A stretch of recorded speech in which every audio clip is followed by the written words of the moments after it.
día más hermoso es hoy el de mi madre y voy a saludarla con ansia y emoción. Perdone si la suya tal vez haya partido. Hola, Amalia, ¿cómo estás? Hola, Rosita. Queríamos hoy día, esta mañana, visitar el día más hermoso, conversar con Amalia Cross, que es la curadora de esta exposición, para encontrarnos con este Lepe, con este cuerpo activista, con tu propuesta también, y descubrir aquello que incluso está en el subsuelo, en el subterráneo de la exposición. Es algo que con Cristian, con Fabiola, nos ha llamado mucho la atención y queríamos partir preguntándote por la decisión de subvertir el lugar de la exposición, bajando la acción, bajando este cuerpo activista, esta acción como violenta, delirante del Lepe al subsuelo,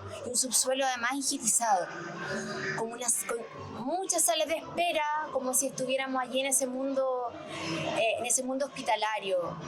Eso, Amalia. Bueno, muchas gracias, Máxima. Bueno, gracias a ti y a ustedes por el interés de cubrir e invitarme a compartir con ustedes lo que ha sido, lo que es Carlos Lepe, el día más hermoso. Me gusta la lectura que haces con una sola salvedad. Hoy en día uno puede ver esto como un activismo, pero Lepe nunca fue un activista. O sea, si bien reconocía tempranamente su homosexualidad y trabajó por transgredir todas estas normas que oprimen el cuerpo y manifestar libremente su homosexualidad, no es un activista como sí lo fueron otros artistas. Estoy pensando en Las yeguas del Apocalipsis, etc. Pero aún así sigue siendo potente, ¿cierto?, el planteamiento que él hace desde el cuerpo. Entonces es hospitalario, que es una figura recurrente en su obra, en la sala de espera, como tú bien indicabas, en el enyesamiento que hace de su propio cuerpo en el Hospital Traumatológico del Salvador, para las cantatrices, que es la obra que tenemos acá. Tiene que ver entonces con pensar o transgredir o desbordar, ¿cierto?, todas las normas que rigen a los cuerpos, desde la heteronormatividad, ¿cierto?, hasta la posibilidad de asumir otras identidades o cuestionar esas identidades al vestirse de mujer, ¿cierto?, travestirse, al enyesar su cuerpo, al someterse, al vomitar, ¿no?, a ese desborde también físico, un cuerpo obeso, ¿no?, un cuerpo de 150 kilos, y entender por sobre todo que aquí hay un artista que decidió elegir el cuerpo como soporte de obra.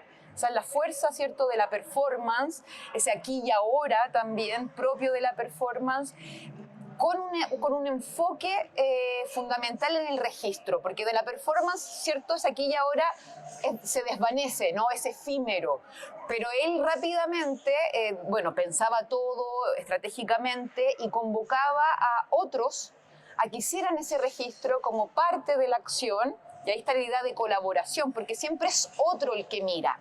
Y ahí hubo una investigación muy grande y una apuesta también, no solamente por sus performances, por centrarnos en sus acciones corporales como, para mí, el centro de su obra, el centro neurálgico, porque de ahí vienen las instalaciones, de ahí vienen de los objetos, vienen las piezas objetuales o pictóricas, sino también entender que habían otros y que esa mirada de los otros era fundamental para aproximarnos a estas performances. Y ahí estaba, no sé, por ejemplo, el Happening de las gallinas, el registro fotográfico de Jaime Villaseca, que era su pareja en ese entonces, la colaboración con grandes amigos que eran grandes artistas también, Carlos Altamirano, Juan Enrique Forch, la misma mirada en la dirección de videos que hacen Nelly Richard, Gonzalo Mesa. Entonces también creo que así, a su vez, es una especie de retrospectiva del 74 al 2000 sobre sus obras performáticas. Al mismo tiempo es también una evolución en las tecnologías de registro. Tenemos desde las primeras filmaciones en 16 milímetros para Televisión Nacional del año 74, luego tenemos Umatic, VHS, ¿cierto? Después terminamos el 2000 con ya video digital.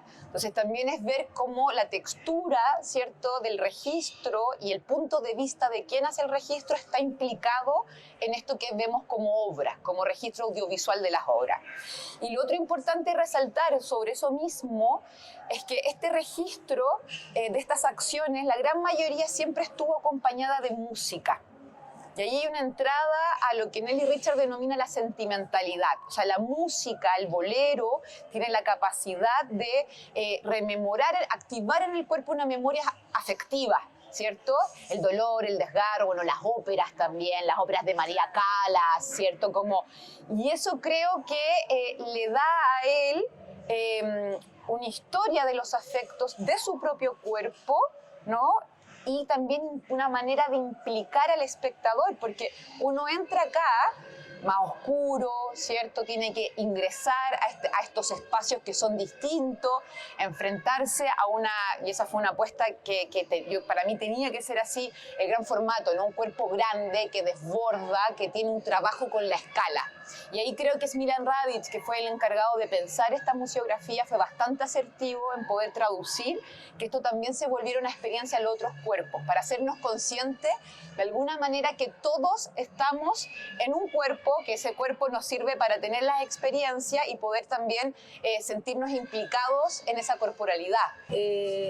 Ese desborde, ¿cómo tú lo interpretas en esta puesta en escena? Porque aquí como que vemos cajas, ¿cierto? Nos sentimos como en una sala de espera, o quizás en una sala de urgencia, con estos box que son como cajas que encierran cosas y que de alguna manera quizá encierran también ese desborde. O lo contienen. O lo contienen, ¿cierto? Entonces me gustaría que nos conversaran un poco de esas decisiones que involucran el cómo quieres expresar ese desborde, y lo otro es que, sí, claro, él habla del cuerpo y habla mucho de los materiales. Y por lo tanto también esa pregunta es cómo nos relacionamos desde esta mirada con esa perspectiva de lo físico, de lo material, del yeso, de las telas, de todo eso que él como que transmutaba en las performances. Sí, yo creo que fue parte del desafío del proyecto. Muchas de esas preguntas que tú bien haces, sería mejor que las respondiera Smilan Radic, que es la persona que trabaja con la arquitectura más frágil, pero yo sí creo que hay cosas que se traducen o se trasladan desde Lepe a esta exposición, no en términos como literales, sino más bien quizás conceptuales. Por ejemplo, el tema hospitalario, que lo hablábamos hace poco, los materiales, el blanco se repite, ¿cierto? Es transversal a su obra, los materiales albos, no solo el yeso, la leche y la pintura, pero también tiene, cuando digo que tiene que ver con que sea una exposición inmersiva, es que tú entras e inmediatamente el cuerpo, ¿cierto? Se desaprende ciertos reglamentos que nos regulan en un museo, por ejemplo.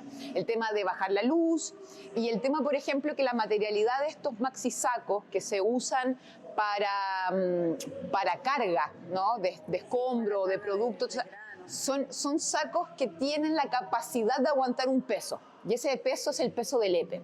Su cuerpo de obra, estos 150 kilos, ¿no? Y estas tremendas performances, entonces las logran contener, ¿no? Es un dispositivo que creo que logra contener, y al mismo tiempo la materialidad de estos sacos es traslúcido. Entonces también hay algo que a mí me gusta mucho, que uno ve de nuevo a Lepe, lo estamos viendo de nuevo o por primera vez en acción, como si estuviese vivo, ¿no? Entonces tiene algo fantasmagórico, esa imagen del doble, ¿no? Algo fantasmagórico que tú lo ves en esta tela y luego más tenue por fuera, y luego si decides entrar a esta cabina de proyección audiovisual, se logra como cobijar el cuerpo. El piso es blando, la luz es agradable, y uno, a pesar de ser un espacio distinto, que el cuerpo podría como rechazarlo, creo que logra cierta comodidad para sostener una mirada que no siempre de hecho es incómoda, porque es un tipo que está precisamente buscando incomodarnos con su cuerpo, con sus acciones, con sus gritos, con sus objetos, con sus lamentos. Entonces, creo que eso se logra, a mi parecer, muy bien, ¿no? Claro. logras mantener la experiencia sin llegar al rechazo, pero lo suficientemente incómodo Sí. para recibir en el fondo la experiencia que el EP tenía. Exacto, porque lo hablaba recién en otra entrevista.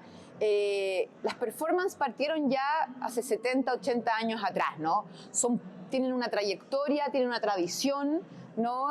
Lepe es un representante nacional de un gran artista, un pionero en la performance en Chile y Latinoamérica, pero a su vez es muy difícil que las instituciones recepcionen la performance por estos problemas que hablamos, ¿no? Es una acción en tiempo real, efímera, el documento, pero ya con 70 años para mí es súper importante que sea el Museo Nacional de Bellas Artes el que exhiba y se plantee como institución la capacidad de albergar, conservar y exhibir un arte como es la performance, ¿no? Que tiene que ser reconocida, que tiene que ser incorporada y que tiene que necesariamente aproximarse a las nuevas generaciones para despertar lo que yo creo que son esas fuerzas dormidas de la performance, para no perder esa disciplina o antidisciplina artística en los jóvenes de hoy, ¿no? Que precisamente están operando desde la performatividad del género, de la identidad, etcétera, ¿no? Sí, totalmente, totalmente. Y ese diálogo que tiene que ver como con la crítica también que hace la performance, cómo lo incluye dentro del peso de la institución. En el fondo es como un antidiálogo, cómo ocurre y cómo es ese gesto, cómo lo podemos ver. Para mí ese gesto creo que es bastante concreto justo en esta obra, que es el último video del año 2000, Los Zapatos, que se hace para la exposición que curó justo Pastor Mellado aquí en el Museo Nacional de Bellas Artes, y él se baja de un taxi, entra arrodillado al museo con mucha dificultad, como pagando una manda, grita la gruta, y de alguna manera el museo toma ese lugar de la gruta como casi un lugar sagrado, pero que va a ser corrompido, ¿no? Por esta montaña de pelos, por este Lepe que está como un mendigo, ¿no? Es una profanación, pero también es un ingreso. Y es un ingreso que lo legitima a él y a la práctica de la performance como parte del repertorio de museo también, ¿no? Bueno, primero que todo, Amalia, muchas gracias por esta conversación y darte el tiempo de estar con nosotros. Bueno, a raíz de todo lo que hemos visto, tú bien decías, ¿no es cierto?, que Lepe no pretendía hacer activismo con su performance. Sin embargo, está enmarcado en un periodo histórico donde la performance tiene un sentido extemporáneo también, ¿no es cierto? O sea, vemos todo esto y efectivamente se nos genera de inmediato un registro de memoria también. En ese sentido, te quería preguntar, digamos, en el hoy, ¿no es cierto? Estamos políticamente con un gobierno que ya, digamos, ha ido haciendo ciertas cuentas, ¿no es cierto? Se ha ido como aparejando un poco, ¿no es cierto?, esta brecha de la memoria, institucionalmente también a través de la cultura. Entonces, ¿qué se puede performar hoy en día para seguir construyendo memoria, teniendo en cuenta que también, por ejemplo, en la literatura hay literatura de los hijos de la dictadura, por ejemplo? ¿Qué se puede performar hoy en día? Y también considerando el problema que produce, por ejemplo, el fenómeno TikTok o redes sociales, donde se le podría llamar performance a cualquier cosa un poco, ¿no es cierto? Y también a raíz de la corrección política que, digamos, si no está cubierto de este manto, ¿no es cierto?, de política o contracultura, quizás sea algo completamente como fuera de lugar, ¿no es cierto? ¿Cómo ves tú el problema de la performance hoy? Yo creo que Lepe se vuelve muy vigente, ¿no? Y se vuelve muy positivamente pertinente para el hoy, ¿no? Por dudar de esta corrección política, por volver a cuestionarnos, como tú bien dices, lo que fue desarrollar un cuerpo de obra bajo la represión de una dictadura cívico-militar, con la particularidad de ser un cuerpo que está sufriendo una marginalidad como homosexual, ¿cierto? Y cuando digo lo del activismo también es parcial, porque obviamente no estoy diciendo que él luchó, peleó como mucha gente, que hay que reconocerle esa capacidad, esa decisión de ser un militante, ser un activista. Pero hay una obra que para mí es súper clave, que está en este maxisaco que viene a continuación, que es la que hace en la Bienal, en la 12ª Bienal de Arte de París, el año 82. es invitado, no oficialmente, porque obviamente Chile estaba viviendo una dictadura, la comisaria, la encargada del envío es Nelly Richard, él va y decide hacer una performance. Y decide un lugar que para mí es muy significativo para entender ese compromiso desde donde habla ese cuerpo y Lepe como artista. Decide hacerla en el baño de hombres del Museo de Arte Moderno de París. Un baño de hombre que en ese contexto eran lugares para encuentros clandestinos de homosexuales porque había una pena legal, punitiva sobre esos cuerpos y que el castigo a ese deseo disidente. Y ahí me parece que esa acción se politiza, políticamente se vuelve muy rica. ¿Por qué? Porque es el mismo año 82 donde el gobierno francés termina por derogar la ley que castigaba, criminalizaba la homosexualidad. Y también es un año antes, donde se va a descubrir que lo que está afectando principalmente a los cuerpos disidentes, el VIH-Sida, se va a descubrir ahí mismo en París, que es un virus, ¿cierto? Y que van a empezar los tratamientos para combatir. En Chile eso, la despenalización ocurrió el año 99, entonces claramente hay un parangón, o sea, hay una brecha y todavía hay muchas cosas por pelear respecto de una mayor igualdad, una disminución de la discriminación, ¿cierto? Una comprensión más amplia de las diversidades, ¿no? Y la responsabilidad que uno tiene en proteger esas diversidades, en velar por la justicia y los derechos. Y creo que por ahí sí, hay una cosa muy contingente, también hay una cosa camp o queer, ¿cierto? Que es muy potente y yo, por ejemplo, lo cuento siempre, yo lo veo en mis estudiantes de primer año en la universidad. O sea, yo digo, a ellos les encantaría conocer a Lepe y les encanta efectivamente porque a pesar de la distancia de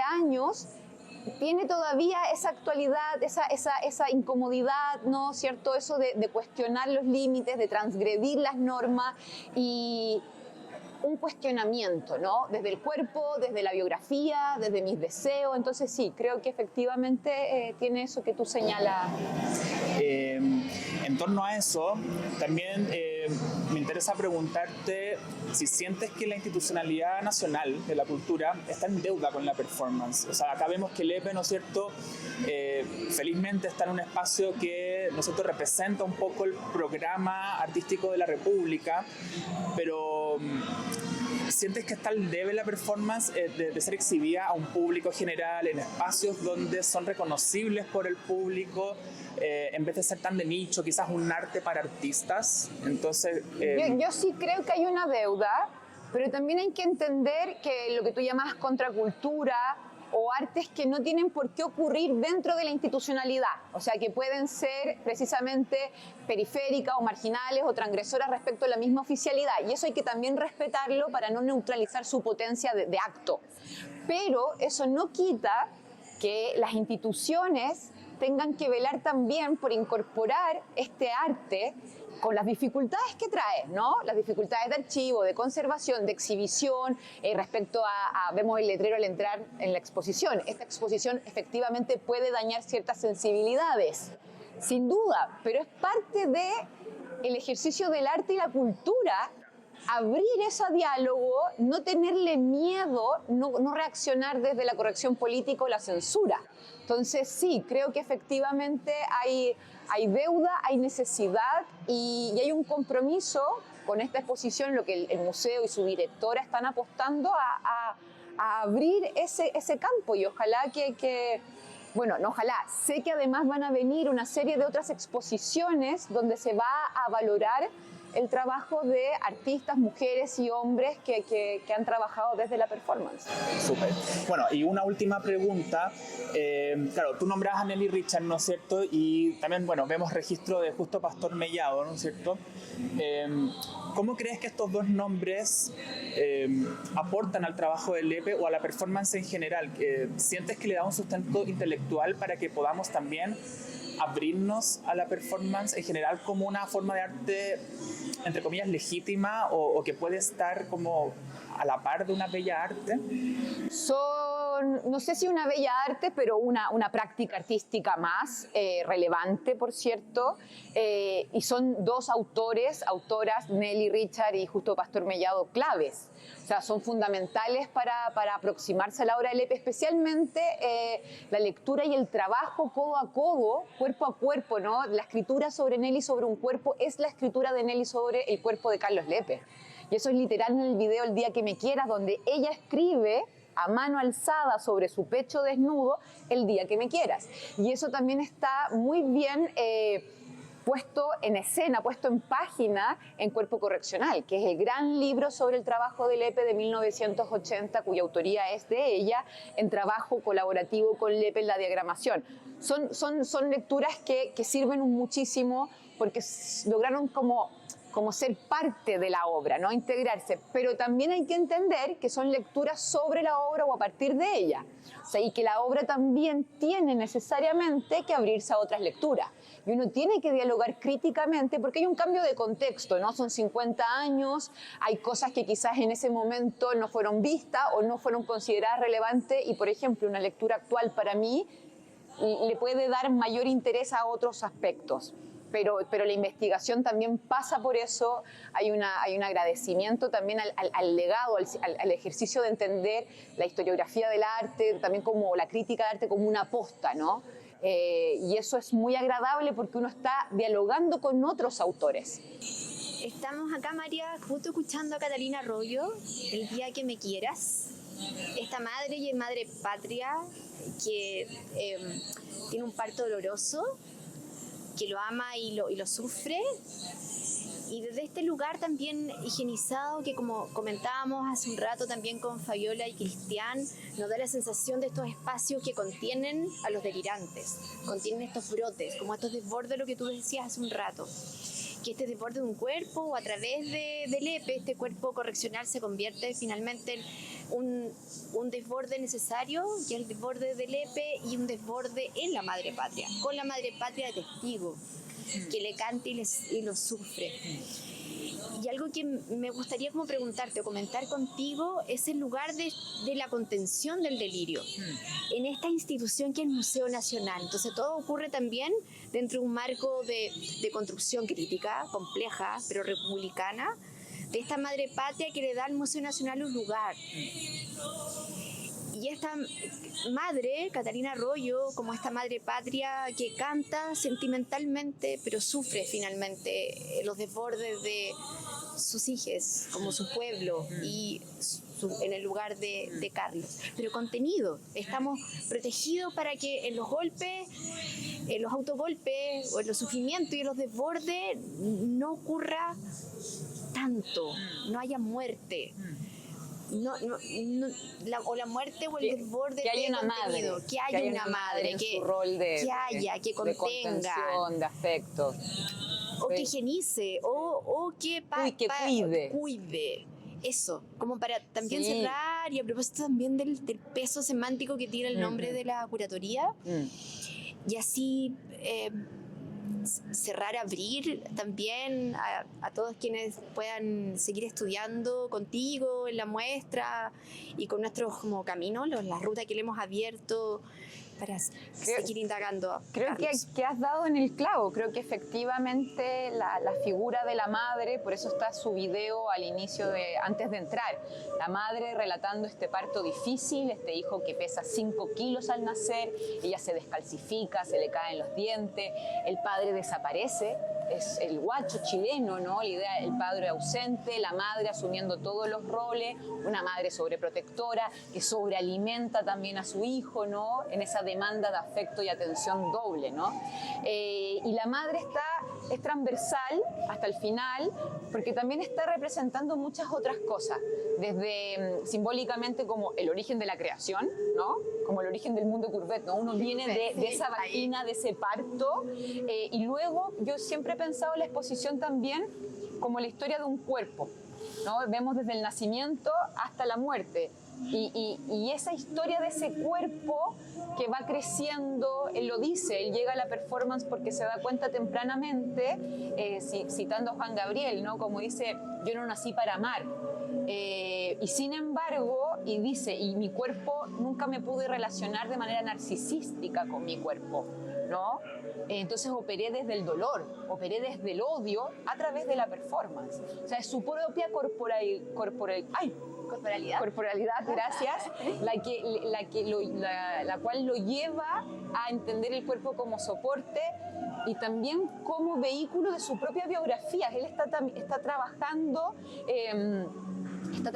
todo eso siempre en su obra. Entonces la madre, él a veces imita la voz de la madre, hace la madre cantar el tango de Carlos Gardel. Y El día que me quieras, me gusta que te hayas percatado en eso, es el título, El día más hermoso, perdón, es el título de otro bolero de Ramón Aguilera, que es una canción dedicada a las madres, en el Día de las Madres. Y es la primera canción que acompaña su primera performance el año 74, que es el Happening de las Gallinas. Esa canción sonó sin parar durante la acción. Y eso para mí ya me habla de algo muy importante en términos de la acción, la relación con la madre, la creación, la música, los afectos, y también que el día más hermoso es el día en que ocurre algo único, algo inolvidable. Puede ser el nacimiento de un hijo, puede ser una performance, ¿cierto? Puede ser venir al museo y también cómo volver a cargar la vida de experiencias transformadoras, porque el cuerpo está en transformación. Entonces creo que ahí hay algo que se incuba y que él lo va a trabajar siempre con la figura de la madre. Después la va a mecer en un televisor, después ella muere, él sufre mucho y le dedica la última performance donde en el museo, aquí mismo, el año 2000, se escucha de fondo el audio de ella contando el relato del nacimiento de su hijo, de Carlos Lepe, y él llora como un niño desconsolado, ¿no? A quien lo han destetado recién, ¿no? Como ese llanto de su compañera y de su cómplice también, ¿no? En poder ayudar a este niño distinto, darle un lugar en el mundo también. Entonces sí, creo que es eso. Es el día más hermoso. El día más hermoso.